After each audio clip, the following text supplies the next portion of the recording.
Matius 15, Perintah Allah dan adat istiadat Yahudi. Kemudian datanglah beberapa orang Farisi dan ahli Taurat dari Yerusalem kepada Yesus dan berkata, "Mengapa murid-muridmu melanggar adat istiadat nenek moyang kita? Mereka tidak membasuh tangan sebelum makan." Tetapi jawab Yesus kepada mereka, "Mengapa kamu pun melanggar perintah Allah demi adat istiadat nenek moyangmu? Sebab Allah berfirman, hormatilah ayahmu dan ibumu. Dan lagi, siapa yang mengutuki ayahnya atau ibunya pasti dihukum mati. Tetapi kamu berkata, barang siapa berkata kepada bapaknya atau kepada ibunya, apa yang ada padaku yang dapat digunakan untuk pemeliharaanmu, sudah digunakan untuk persembahan kepada Allah.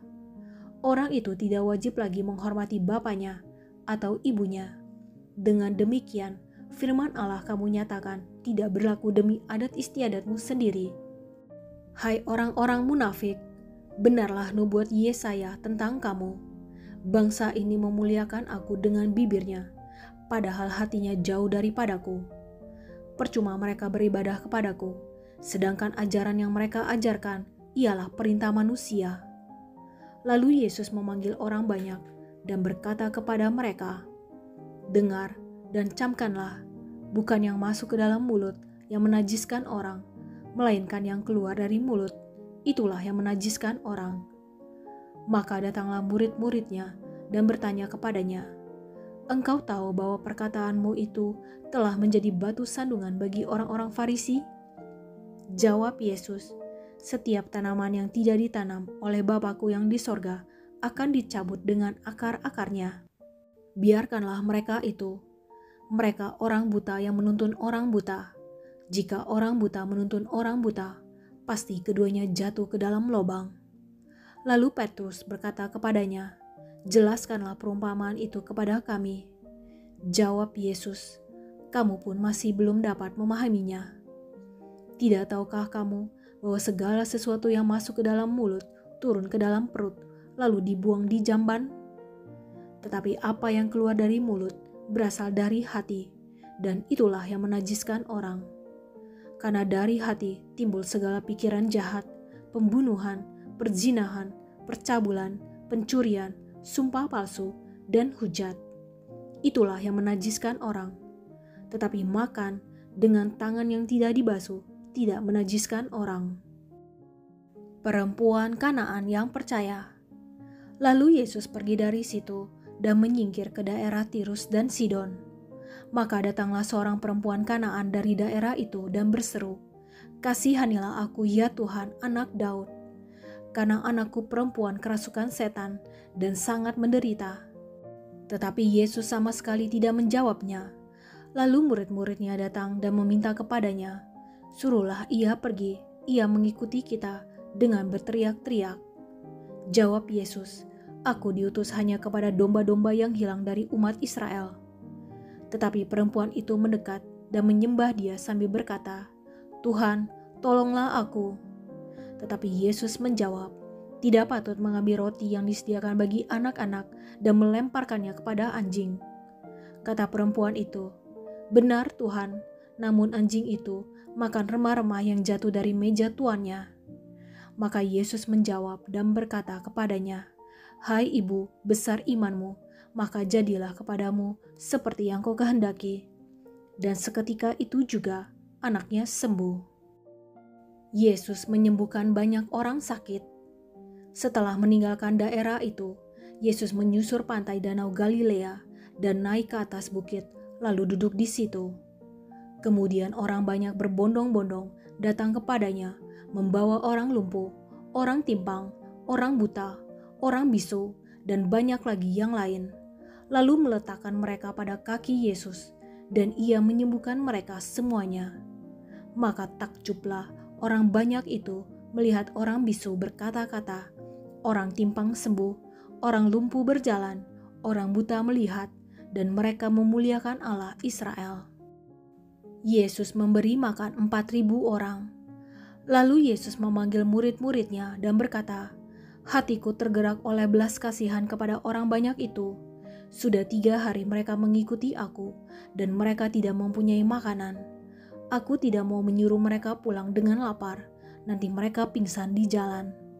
Kata murid-muridnya kepadanya, "Bagaimana di tempat sunyi ini kita mendapat roti untuk mengenyangkan orang banyak yang begitu besar jumlahnya?"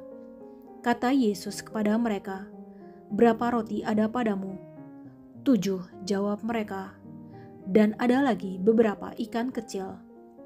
Lalu Yesus menyuruh orang banyak itu duduk di tanah. Sesudah itu, ia mengambil ke-7 roti dan ikan-ikan itu, mengucap syukur, memecah-mecahkannya dan memberikannya kepada murid-muridnya. Lalu murid-muridnya memberikannya pula kepada orang banyak. Dan mereka semuanya makan sampai kenyang. Kemudian orang mengumpulkan potongan-potongan roti yang sisa, 7 bakul penuh. Yang ikut makan ialah 4.000 laki-laki, tidak termasuk perempuan dan anak-anak. Lalu Yesus menyuruh orang banyak itu pulang. Ia naik perahu dan bertolak ke daerah Magadan. Markus 7. Perintah Allah dan adat istiadat Yahudi. Pada suatu kali serombongan orang Farisi dan beberapa ahli Taurat dari Yerusalem datang menemui Yesus. Mereka melihat bahwa beberapa orang muridnya makan dengan tangan najis, yaitu dengan tangan yang tidak dibasuh. Sebab orang-orang Farisi seperti orang-orang Yahudi lainnya tidak makan kalau tidak melakukan pembasuhan tangan lebih dulu, karena mereka berpegang pada adat istiadat nenek moyang mereka. Dan kalau pulang dari pasar, mereka juga tidak makan kalau tidak lebih dahulu membersihkan dirinya. Banyak warisan lain lagi yang mereka pegang, umpamanya hal mencuci cawan, kendi, dan perkakas-perkakas tembaga. Karena itu, orang-orang Farisi dan ahli-ahli Taurat itu bertanya kepadanya, "Mengapa murid-muridmu tidak hidup menurut adat istiadat nenek moyang kita, tetapi makan dengan tangan najis?" Jawabnya kepada mereka, "Benarlah nubuat Yesaya tentang kamu, hai orang-orang munafik, sebab ada tertulis, bangsa ini memuliakan aku dengan bibirnya, padahal hatinya jauh daripadaku. Percuma mereka beribadah kepadaku, sedangkan ajaran yang mereka ajarkan ialah perintah manusia.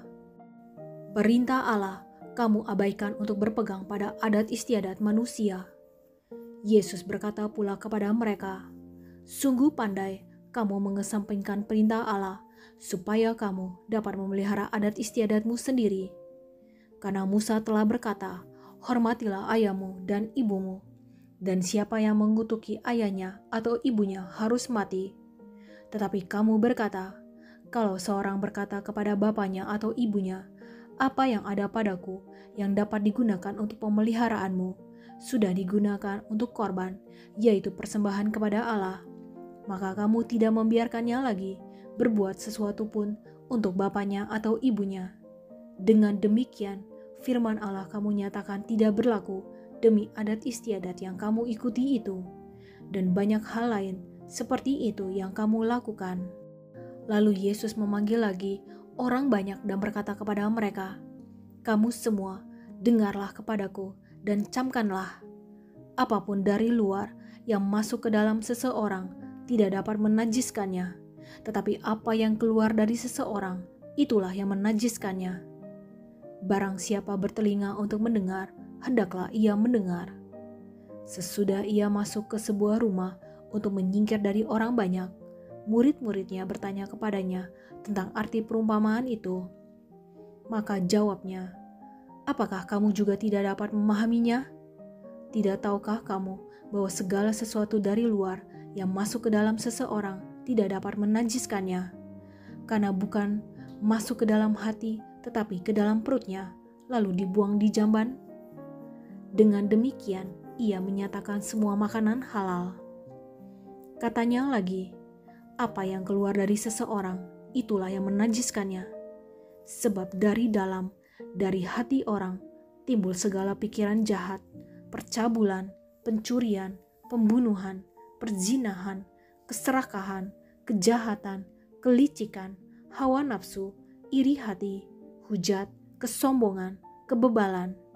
Semua hal-hal jahat ini timbul dari dalam dan menajiskan orang." Perempuan Sirofenisia yang percaya. Lalu Yesus berangkat dari situ dan pergi ke daerah Tirus. Ia masuk ke sebuah rumah dan tidak mau bahwa ada orang yang mengetahuinya, tetapi kedatangannya tidak dapat dirahasiakan. Malah seorang ibu yang anaknya perempuan kerasukan roh jahat segera mendengar tentang dia, lalu datang dan tersungkur di depan kakinya. Perempuan itu seorang Yunani, bangsa Sirofenisia. Ia memohon kepada Yesus untuk mengusir setan itu dari anaknya. Lalu Yesus berkata kepadanya, "Biarlah anak-anak kenyang dahulu, sebab tidak patut mengambil roti yang disediakan bagi anak-anak dan melemparkannya kepada anjing." Tetapi perempuan itu menjawab, "Benar Tuhan, tetapi anjing yang di bawah meja juga makan remah-remah yang dijatuhkan anak-anak." Maka kata Yesus kepada perempuan itu, "Karena kata-katamu itu, pergilah sekarang, sebab setan itu sudah keluar dari anakmu." Perempuan itu pulang ke rumahnya, lalu didapatinya anak itu berbaring di tempat tidur, sedang setan itu sudah keluar. Yesus menyembuhkan seorang tuli. Kemudian Yesus meninggalkan pula daerah Tirus dan dengan melalui Sidon pergi ke Danau Galilea di tengah-tengah daerah Dekapolis. Di situ orang membawa kepadanya seorang yang tuli dan yang gagap dan memohon kepadanya supaya ia meletakkan tangannya atas orang itu. Dan sesudah Yesus memisahkan dia dari orang banyak, sehingga mereka sendirian, ia memasukkan jarinya ke telinga orang itu, lalu ia meludah dan meraba lidah orang itu. Kemudian sambil menengadah ke langit, Yesus menarik nafas dan berkata kepadanya, "Efata," artinya terbukalah. Maka terbukalah telinga orang itu, dan seketika itu terlepas pulalah pengikat lidahnya. Lalu ia berkata-kata dengan baik. Yesus berpesan kepada orang-orang yang ada di situ supaya jangan menceritakannya kepada siapapun juga. Tetapi makin dilarangnya mereka, makin luas mereka memberitakannya. Mereka takjub dan tercengang dan berkata, "Ia menjadikan segala-galanya baik, yang tuli dijadikannya mendengar, yang bisu dijadikannya berkata-kata."